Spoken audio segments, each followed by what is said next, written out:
We have the great pleasure this morning of welcoming the principal horn of the Philadelphia Orchestra, Jen Montone. Good morning, Jen. Good morning. Thanks so much for having me. We're really excited to have Jen in this morning. She's an amazing horn player and amazing teacher, pedagogue, and has incredible ideas about warming up and our approach to playing. So I think this morning would be great, Jen, if we started. You've got some amazingly fun and interesting breathing exercises for us to start with. How about we start with that? Yes, absolutely. So I do have some PDF sheets. So I put this together. I'm so honored to do this, and it was such a thrill to get to actually put stuff down on paper that I talk about all the time and I think about and I practice all the time. So yeah, apologies, it's all in chicken scratch, but I was like, oh, I should really do this in PDF form at some point. But anyway, I guess what I wanted to talk about today is just kind of body management with playing and how we, I think a lot of times we think about like, oh, are my chops ready to go? Instead of like, is my air ready to go? Is my body open and, healthy feeling? And can I actually produce sound in a natural and healthy way? So a lot of my warm up and a lot of my kind of management throughout the day of my playing has to do with body management and mind management, I guess. So anyway, I wanted to start with some breathing exercises. I have a ton of them in the PDFs that I shared, and I tend to do a lot of them for lots of different reasons. So I love the breathing gym. I love the breathing bags and breath builders from the Windsong Press, Earl Jacobs stuff. And then there's some other ones that I picked up along the way. They're all stolen. Yes, and Caruso too. Anyway, but this morning let's start out with, let's do some finger breaths. Have you guys ever done finger breaths? So you do this. And I'd imagine through all of these warm-up classes, you're getting a lot of repeat information, so apologies in advance. But anyway, so when we do a finger breath, we have multiple options. We can do kind of top finger breath from our chest. Yeah, so we can do this. Let's do a few of these, maybe 3. And it's okay if it's loud because it's actually, there's some basically resistance that we're creating here. So it's different than the way we play for the French horn. But basically you're expanding out your rib cage sideways. So let's do 2 more, hand on your chest and expanding your rib cage sideways. Now that's not as much what we'll do for the French horn as usually lower breathing, but it's good to think of our body in sort of at least 3 different parts. So then you can do a finger breath with your hand under your chest, right at your rib cage. And you'll feel your rib cage expand forward and your lungs fill out sideways. So that's an amazing feeling. That's probably how we usually breathe. Let's do 2 or 3 more of those. And then we have the one that I call the Darth Vader belly breath. And that's when you put your hand on your belly button and you want to breathe in slow and dark. This would be for expanded, like low playing and sustained loud, or northeast, con 8D sound, that kind of sound. And you want it to sound kind of dark and deep and like Darth Vader's about to do something super scary. And this you can feel expanding out your back. So all your muscles in your back kind of go like this.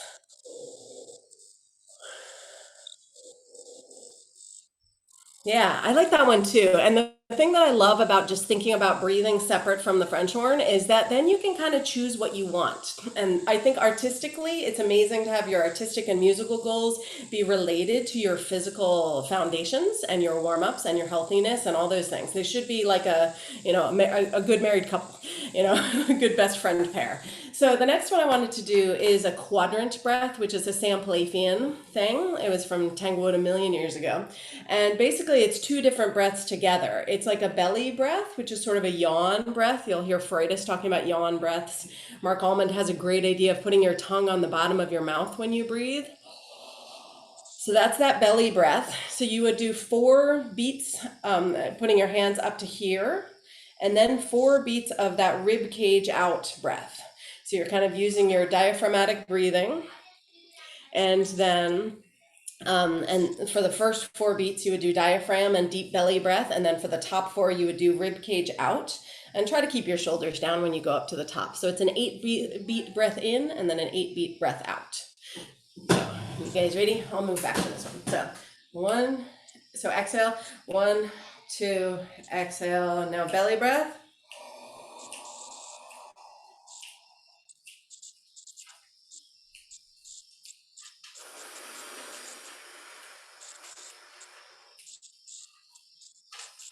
And you can feel your shoulders sort of like tense up and then relax back down. And that's good for us too.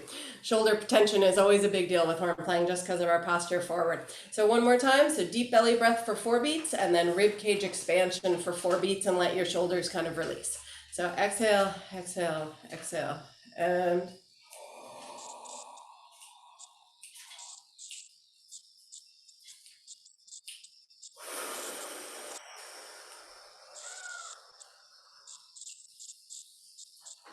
yeah, so you should start feeling kind of nice and open.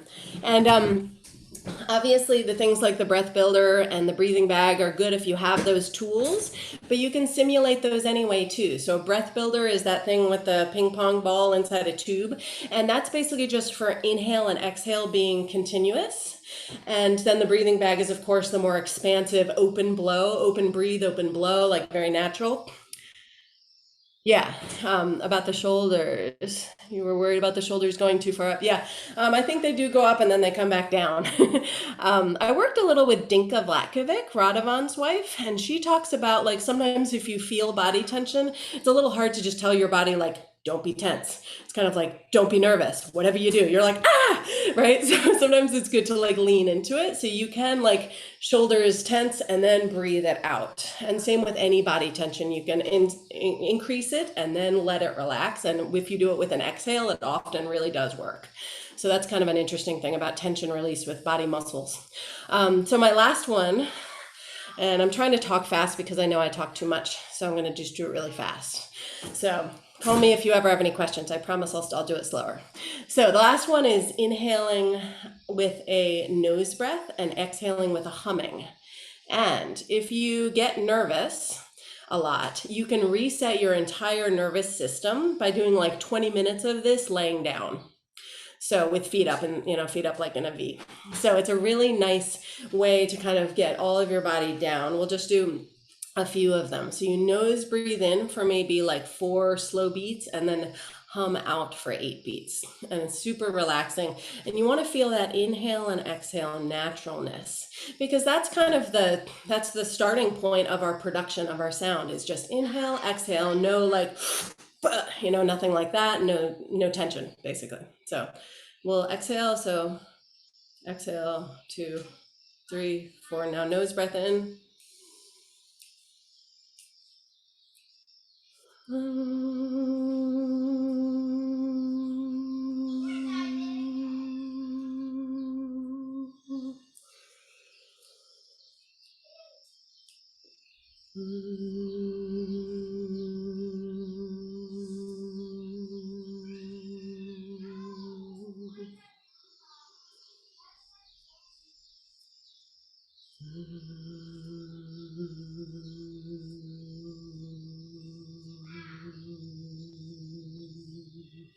And you can do any note you want, whatever feels good. And another thing you can feel is that when you hum lower, your throat and your oral cavity kind of opens up. And that's a really nice kind of relaxed place for us to be breathing and blowing from also. So if you like to hum low, that actually also kind of puts your face in a nice position for open sound. So anyway, those are some of my favorite breathing exercises. Awesome. Thank you, Jen. Terrific. Well, I'm going to jump in and let's do along the lines. Let's think about this breathing that we've just talked about. Let's start with a really simple exercise that we do quite often here. 2 and 2. So we're going to do 2 notes without articulation, 2 notes with articulation. Very simple. Starting on a middle C for horn. So concert F. Nice and easy.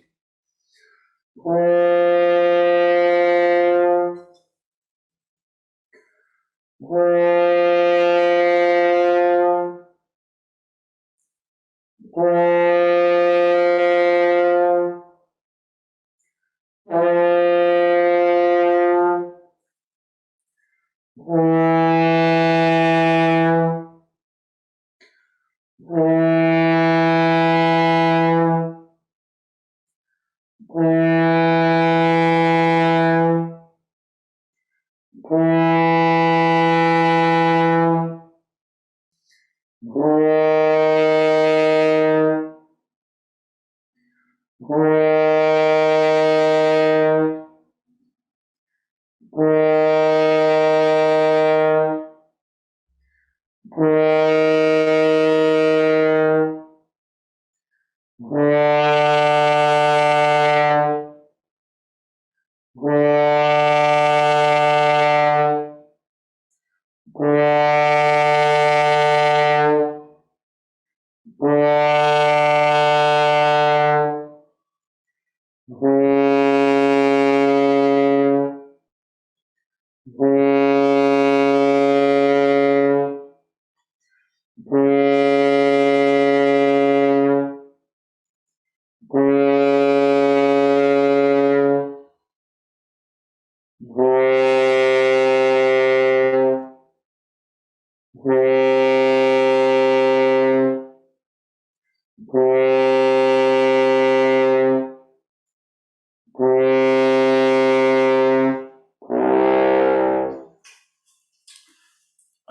terrific.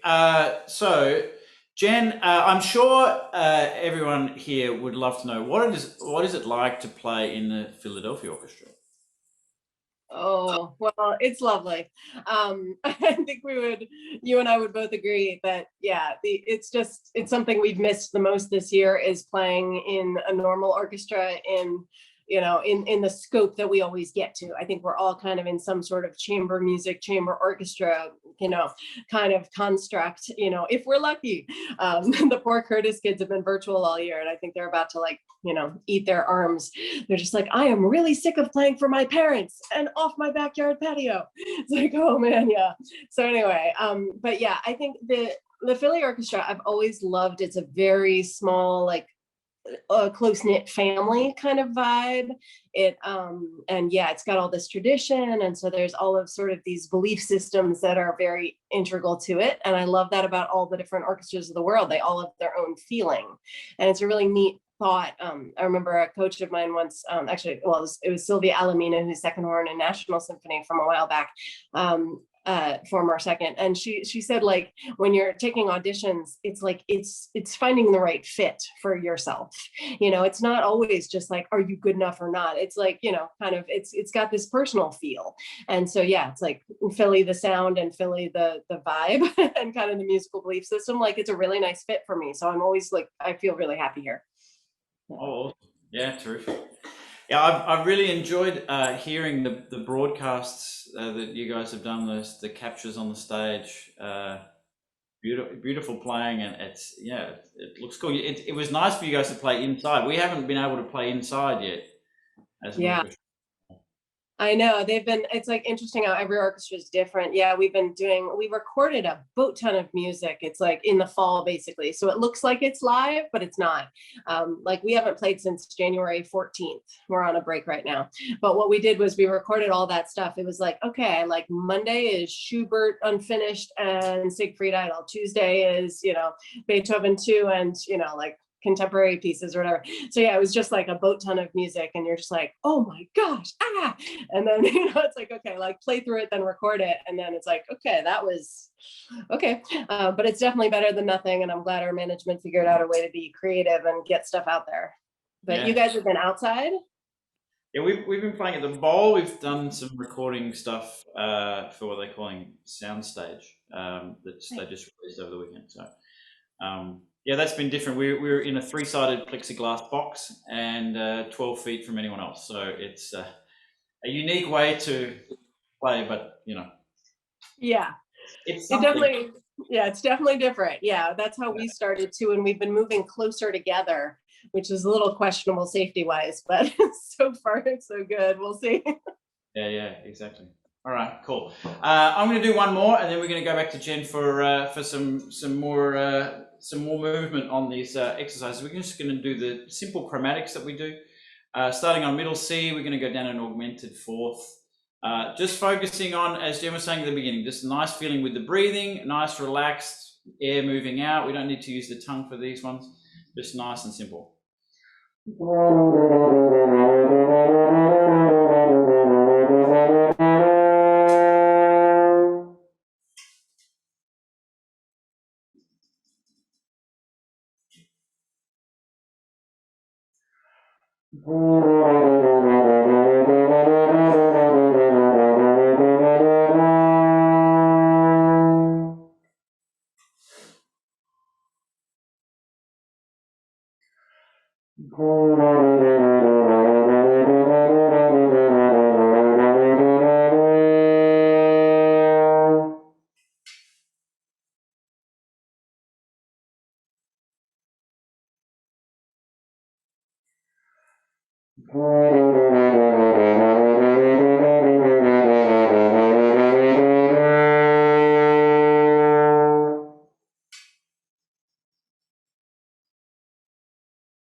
Okie dokes. Very good. You guys sound great today. It's much better than last week. Last week you're a little bit dodgy, but this week, much better. Very good. Okay, Jen, what have you got for us? Nice. Well, I wanted to say one thing I've always appreciated about your warm-ups, and because of my children and homeschooling this year, I've caught precious few. But what I love about how you kind of organize your playing is this whole like production healthiness and then the cyclicalness. Like it's really cool, like kind of watching the way your air in your body is just kind of being healthy and relaxed in between all the playing stuff. I wanted to point that out because I think that's really good for when we're going through stressful times is like kind of to keep that naturalness about us. So I think that's genius that you're doing all these. So I think it's interesting too, like you have certain exercises that are yours and say like Bill Vermeulen students, they do the path. Now I ask Andrew anything, totally. Now, I was kind of raised in my college years with the Carmine Caruso method, which is a very New York centered kind of warm up. And I'll do a couple exercises from that. And I put that on my PDFs because that's just what I do. But it's interesting because as I've been teaching and kind of out in the world more and more, I noticed that all of the warm-up things that are kind of they're like a religion or something to the people that follow them, but they're all based on the same thing and they're all like really close to each other. And so it's really interesting. So you can kind of use the concepts of any which one, and I find that you can actually mix and match them. So in my teaching, I'm stealing from everybody else and mixing and matching off of like who's in front of me, and also through my career what I need. Because if you stick with the same sort of thing always and forever, then sometimes you get bored and you get like mindless. So I've been switching it up a lot, and I'm excited to have some new ones, from today.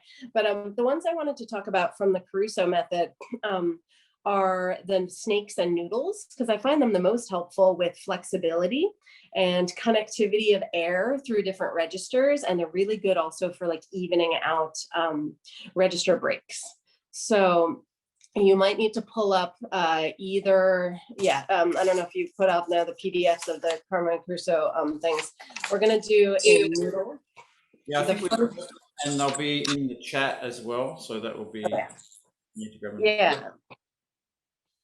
So we'll do just a noodles downward, and then it's actually called a spider, but when I was working with Julie Landsman, she was calling it the snake. But then she changed it to the spider, and it's all very confusing. But anyway, the whole business behind the Caruso stuff has to do with preparing your body to play music. That one you have tapping your foot, keeping your mouthpiece kind of close to your lips the whole time, keep the blow steady and constant, breathe through your nose most of the time, do a lot of air attacking, right? So this we can do air attacked or tongue attacked, either which way.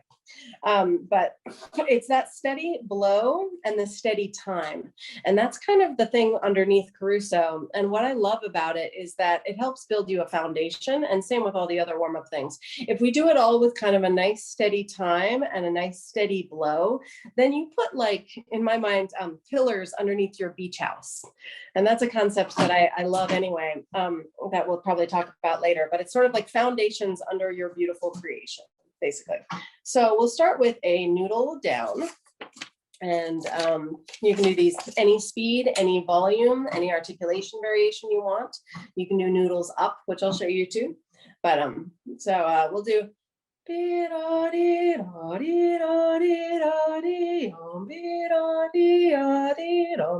So we'll do it a little slower than that, but I'll do a little slower than that. So 1.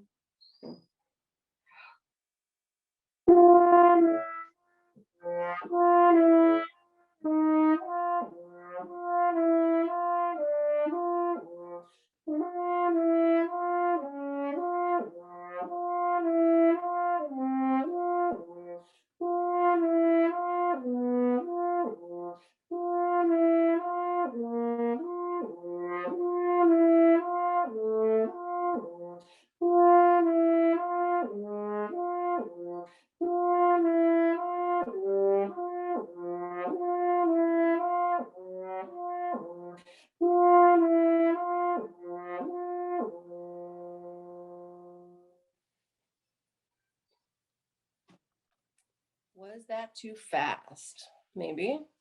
Feel free to do it at your own speed.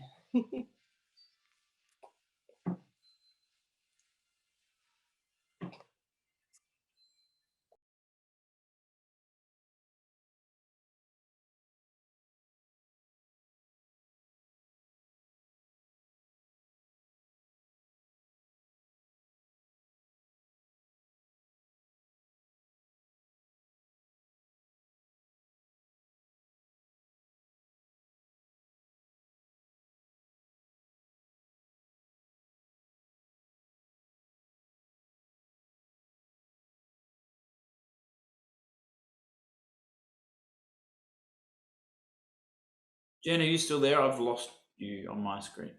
Oh, I am still here, but I did have myself muted for a second there.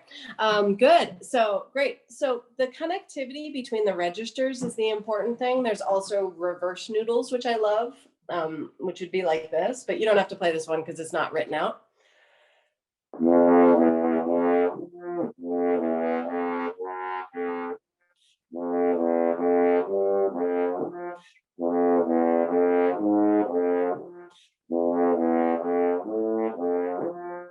And going up that way. So basically it's kind of like you pick a yucky register for yourself and you target it and you either go down to it or you go up to it, and you can do articulations in there and different volumes. There's a pop out noodle and a noodle variation 1. And that's on those PDFs that are in your chat. And then the second one is the spider. And again, you just pick a note that's, uncomfortable for you and go from there. So it's the first spider on the flexibility page. And we'll do it on C just because it's here. And it kind of goes through all the middle register. I do it often on C and then middle G and low G. And between those 3, it just kind of gets you through everywhere you want to do. So I'll do it first and then you guys can do it.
What I love about these exercises is how you notice how much less connected your air tends to be the bigger the leaps are, right? And same with the other one with the noodle. It's like, just what does my air do? It's like, if you can do nose breathing, yep, you can, you don't have to. I'm afraid it's a little like my Catholicism. I'm a little bit like, yeah, sure, no, but yeah, if you watch the Julie Landsman Caruso videos on this, you'll get the pure, unadulterated Caruso experience, and it's awesome. Me and say like David Cooper and a lot of other of her students do the Caruso methods, and we teach them and we do them in slight variations. I would say F side mostly, but you can do a mix. Yeah, and basically you're listening for the sound being even throughout the registers, and you're feeling your air connectivity. So it's a feeling and listening experiment. So because I think we're supposed to be 1/3 thinking, 1/3 feeling, and 1/3 listening, supposedly, to be kind of an optimum balance. I'd say open breath. Anywhere that's, rib cage, lungs, or down, I would say is good. Probably not in your shoulders and your chest is my guess for the healthiest way. But that yawn breath is nice with the tongue on the bottom of your mouth. You can breathe anywhere in the pattern, though, is what I think you were asking. It's the Episcopal version. It's totally the Episcopal version. Exactly. Yeah. No, but basically, my mind, I mean, as fast as I talk, my mind races even more. So I have to be thinking about different things as I play. So, but the whole thing with Crusoe is you're supposed to calm down your mind and think only about the blow and the time, which is very hard for me to do. But so these are some of my favorite Crusoe ones, and all the rest of them are also very similar to Andrew's warm-ups, and they're nice interspersed if you'd like to add them. Yeah, I really like how, I mean, the thing with all of these warm-up sessions, as you guys will know by now, is that everyone takes different ideas that they like from different routines and different teachers and plugs it in. But all of these great players that we get to see, they all have they've created what works for them and what is important to them. And the interesting thing is the variety of these exercises and the willingness to to experiment. I think this is also a really important thing. So cool. All right, thanks. Why don't we do some flexibility? I reckon that might be a good time. What will we do today? Oh, let's start with this one.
So again, all the stuff with flexibility, it's easy, particularly early on in the day, to focus on your setup and make sure that you're getting around the horn. But if you focus on the air and moving the air nice and relaxed and simple, that's going to actually help your flexibility, and things will sound a lot better. But it's for me, it's one thing I have to remind myself always, because early in the morning my face doesn't feel good. So if I try and adjust for that, then I end up blocking off my air. So if I set the groundwork of I'm breathing and blowing very simple, make the air do the work, my lips will end up catching up eventually. Let's try another one.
And we'll do one last one that's hard for me.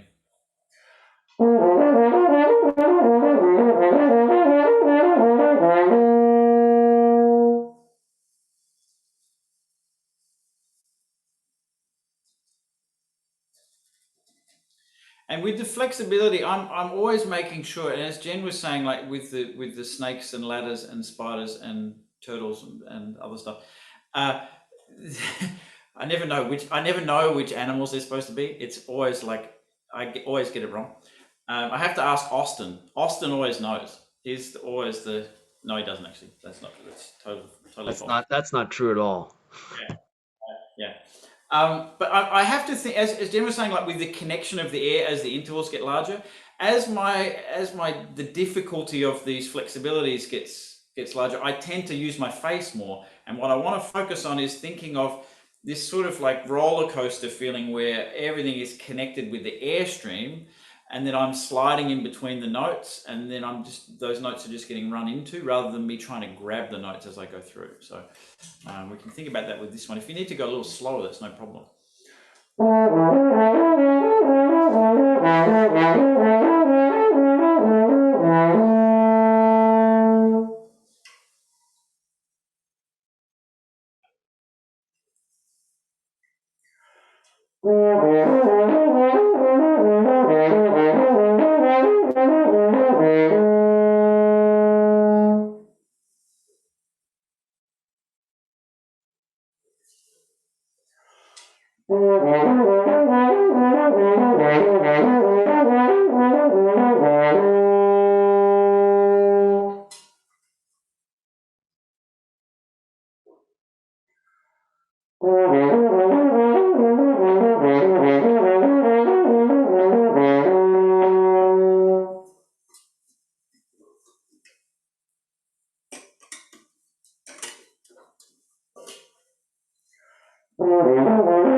Okay, and obviously that one can go down through the F side fingerings as low as you like.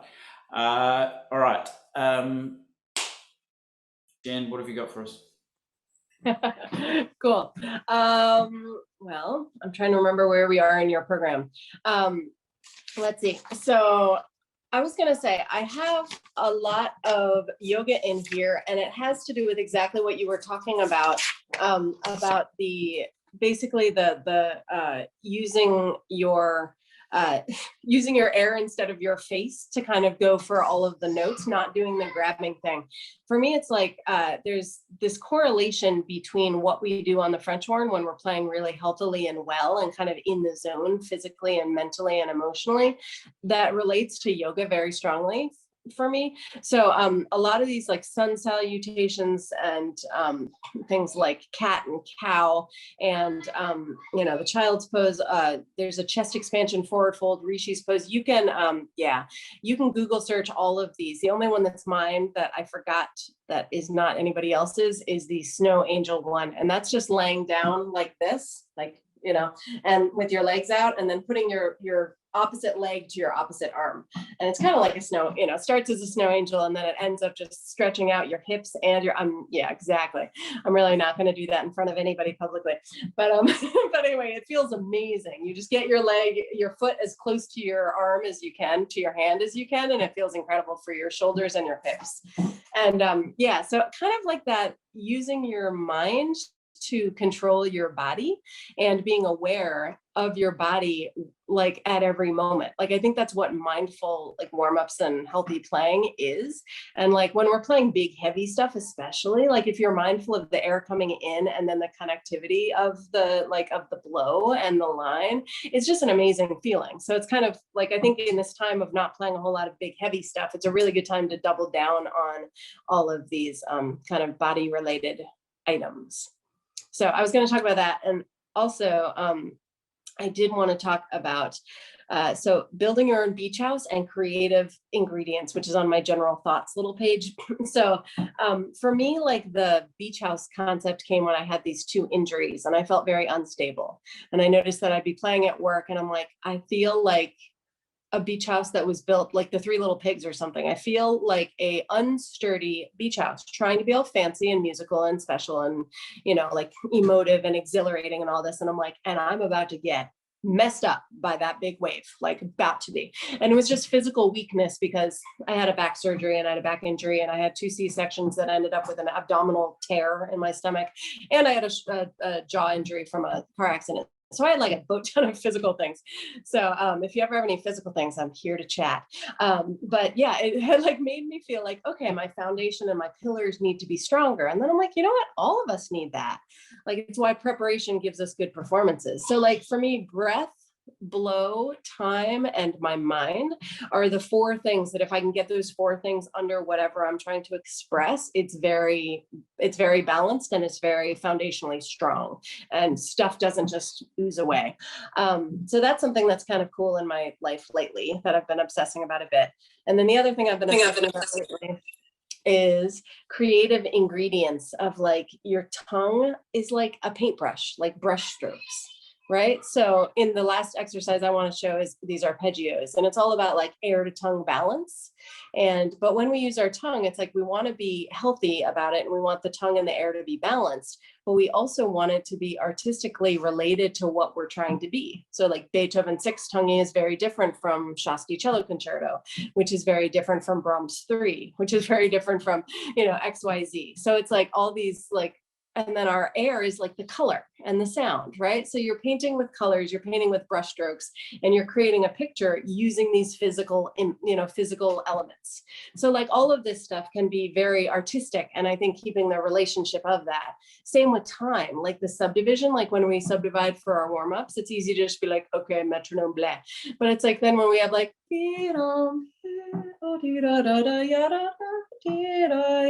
subdivision is just like a groove and like an alignment and like a click track, right? So like boppy, boppy, boppy, boppy, boppy is a better subdivision than from Mozart, right? Because it keeps you buoyant and you have this big beat groove and then you have like a click track that has whatever you need. That kind of thing,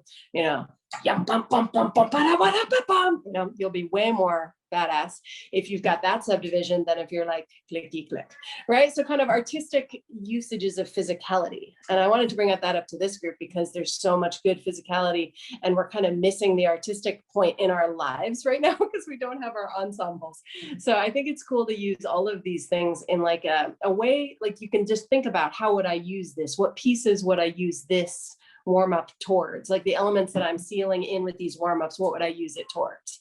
And that kind of helps us connect our musicality and our stories to our physicality and our body usage. And for me, it's a bit like putting in ingredients, like what makes chicken and rice like Mexican rather than Asian, right? It's like, it's the spices. So it's like, what spices am I going to use? So if you ever find yourself mindlessly warming up without doing anything with it, be like, okay, I'm going to do this one in the style of Beethoven versus Shostakovich. And just see what that sounds like. And it's a fun way to kind of vary things up in your mind. Terrific. Would you like to do the arpeggio one? Yeah, sure. So this is for later in the day. I tend to split up my warm-ups I did one other warm-up class for Hugo Valverde's group, South American horn players mostly. And one of them was like, is this really what you do? And I'm like, no, I don't really do a big warm up. I do foundational stuff throughout the day. And I felt totally busted because he was like, yeah, because I don't think you'd skip from this to this, would you? And I was like, nope. Like, yeah, I kind of play throughout the day and kind of do a bunch of different things. But I do all the heavy lifting stuff later because for my body, I don't breathe well at all in the morning. So it's a miracle I can get through any rehearsal. But so all of this would be more late at night kind of stuff. And that's why I have it on a different sheet of evening fundamentals. But case in point to our warm-ups going into our playing, I think arpeggios are one of those magical things. Have you ever noticed that almost all of our repertoire is based off of an arpeggio of some sort? And then we're like, wow, why do I keep on getting comments about my pitch being weird? It's like, oh, I'm not thinking arpeggios. Okay. So like harmonically, what key am I in? And do these notes make sense? Root, third, fifth octave in that key. And then, ooh, fancy, he changed it. Cool. It's like, and then it's like, ooh, that would have been natural horn. Amazing, even cooler.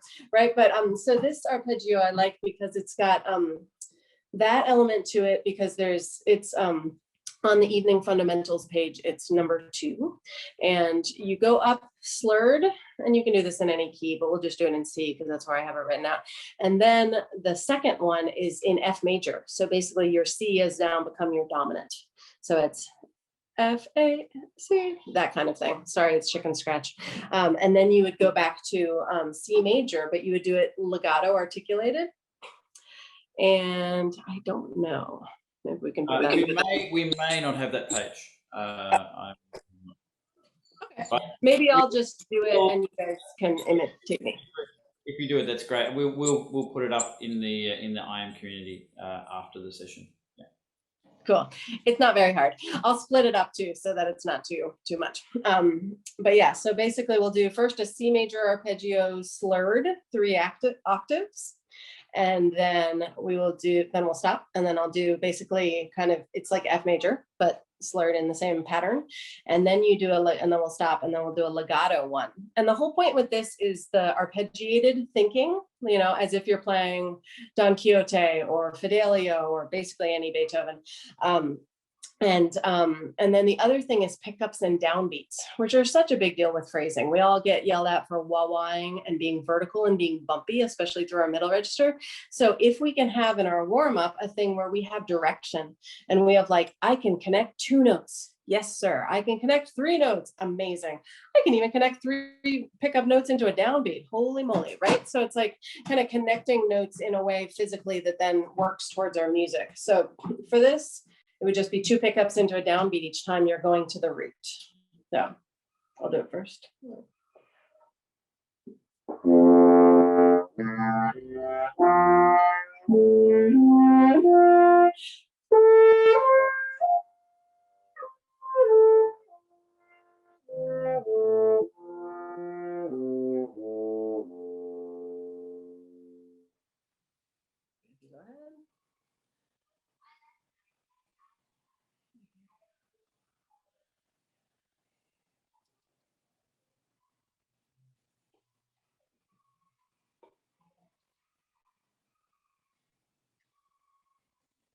And now we're changing keys. Feel free to do a crescendo up to the top if you'd like.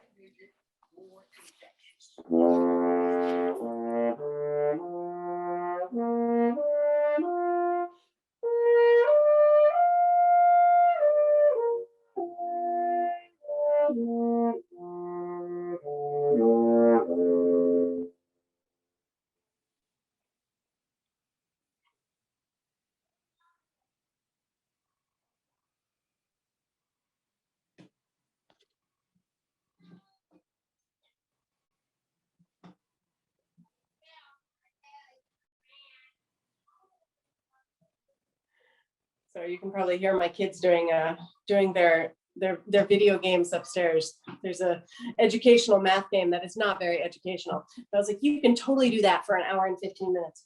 And then this one is legato tongued and trying to be as phrased and linear as possible.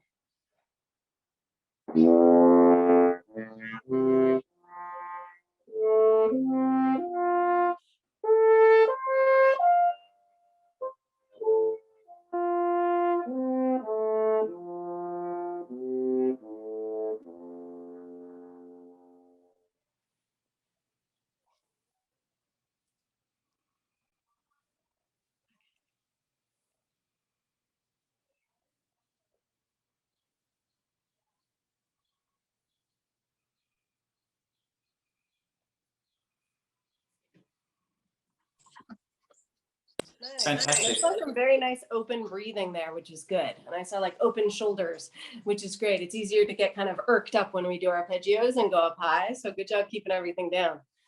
Yeah, terrific. Thanks, Jen. Because it's in my contract, we have to do some scales. It's the only reason. Otherwise, I don't get paid. So actually, I don't get paid anyway. So well, anyway, never mind. So scale pattern, very, very simple.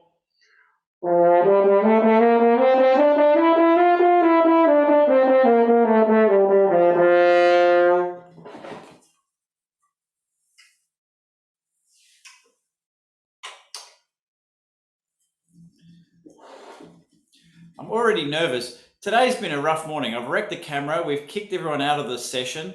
I couldn't get on the internet. And now I'm coming up to F sharp. And it's rough.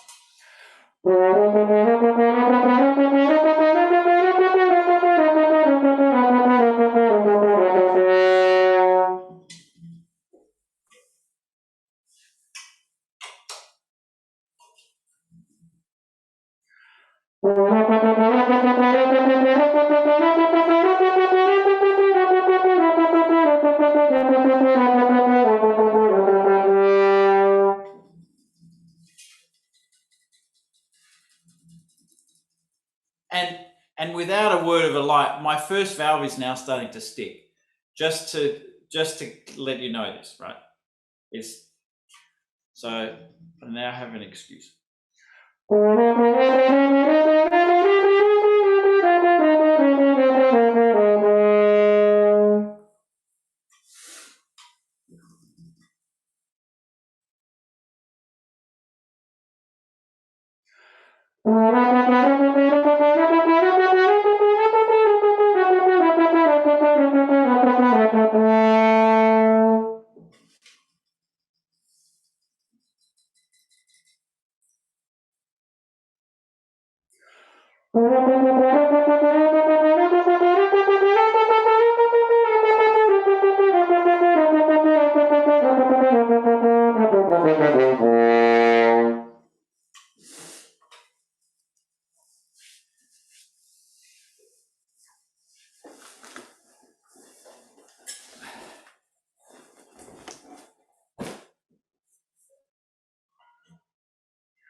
Thank you very much. That fulfilled my contractual duty. So now the only thing remaining to do, and this will be interesting because I'm not sure if Jen is familiar with this one, but we have the elephant. But I wanted to say thank you so much to Jennifer Montone. This has been an amazing experience to hear your thoughts on horn playing and physicality and musicality. It's always great to see you and always great to hear you, Jen. Thanks. Thank you. Thanks for having me. This is so fun. I love your classes and your ideas. And yes, next time with a beer. Yeah, that's sounds like a plan. Now, do you know the elephant? Because if you don't, it's even better because then you just get to make up something that you think sounds like an elephant. Yeah, you need to show me that one. I forget. Okay. All right, so I will do it once, and then Jen will then take her artistic license and turn it into something much more interesting than an elephant.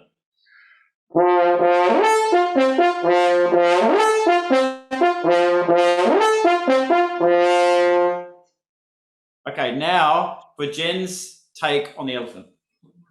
Am I supposed to change it or just do it? Oh gosh. You can do whatever you want.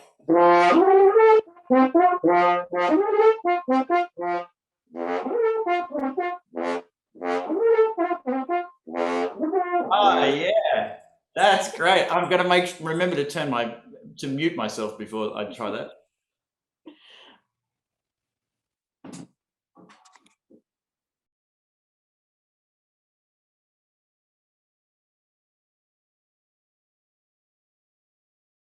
Oh, Jen, you're muted. Can you keep going? We can go down chromatically. Oh, okay. I can't remember what I did.